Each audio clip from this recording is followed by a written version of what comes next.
In this video, I'm going to show you how you can easily stop spam messages on an iPhone.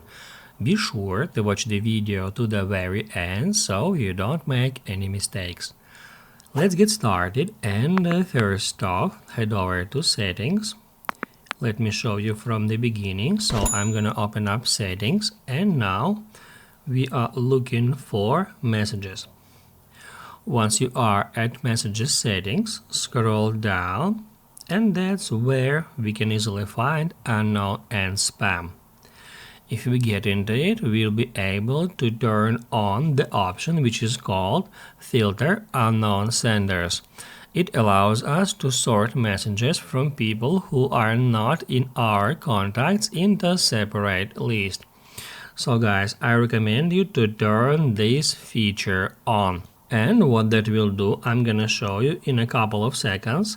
So if we go to Messages app, we'll be able to find that filters icon right over here. If we tap on it, we'll be able to sort our messages in several ways. So we can select which messages we would like to see in the conversations list. We can select all messages, known senders, unknown senders, or unread messages. If you would like to hide all messages from unknown senders, all you have to do is just select known senders. And that will hide all the messages, all the spam messages and messages from unknown senders. However, if you would like to, add some user to the block list, you can easily do so. And now I'm gonna show you how we can easily do that.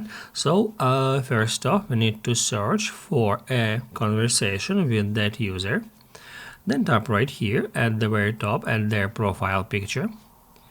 Select Info.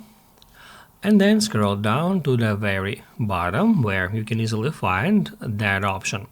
Just tap and block this color.